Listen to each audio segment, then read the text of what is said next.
চাল বন্ধ করে দিবে, পেঁয়াজ বন্ধ করে দিবে। এই বড় দাদাগিরি আমরা আর দেখতে চাই না। আমরা দেখতে চাই যে ভারত আমাদের সঙ্গে।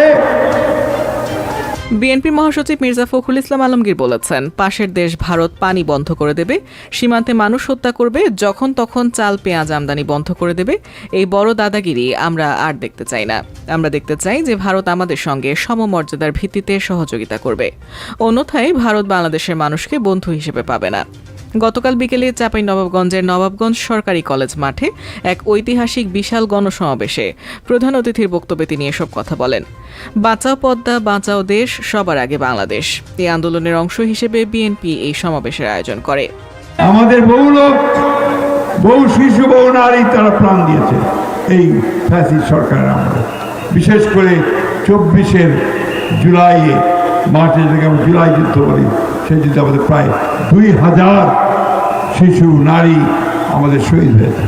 আপনাদের এই চাঁপাইনবাবগঞ্জেও প্রায় শতাধিক লোক আহত হয়েছে, নিহত হয়েছে এবং হাজার হাজার লোকের বিরুদ্ধে মিথ্যা মামলা হয়েছে, তাই না?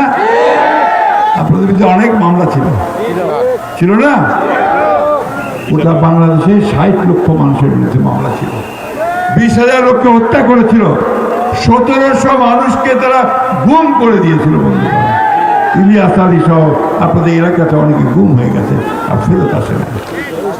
এই ভয়াবহ অবস্থাকে আমরা আবার ফেরত চাই। ওরা আবার সে দিল্লিতে বসে হাসিনা বিবি সেই হুকুম দিচ্ছে, মারো, উড়াও, পুরাও, বাড়িঘর জ্বালিয়ে দাও। ওই হাসিনাকে কি আর আপনারা এই দেশে ফেরত আসতে দেবেন? বন্ধুগণ, তার বিরুদ্ধে হত্যা মামলা শুরু হয়েছে। রায় হবে 17 তারিখে। এই 17 তারিখে রায় হবে। তারা পরিকল্পনা করছে যে এখানে তারা আবার কিছু গোলযোগ সৃষ্টি করতে চাইবে। আমি আপনাদের প্রতি আহ্বান জানাতে চাই, এই ফ্যাসিস্ট শক্তি আর যেন কখনো মাথা তুলে দাঁড়িয়ে আমাদের মানুষদেরকে হত্যা করতে না পারে, আমাদের সম্পদকে পাচার করতে না পারে, আমাদের বাংলাদেশের সমস্ত গণতান্ত্রিক প্রতিষ্ঠানগুলোকে ধ্বংস করতে না পারে, তার জন্য আপনাদেরকে সদা সর্বদা সৈনিকের ভূমিকা পালন করতে হবে। বিএনপি ক্ষমতায় গেলে পদ্মা তিস্তার পানি বন্টনকে গুরুত্ব দেবে।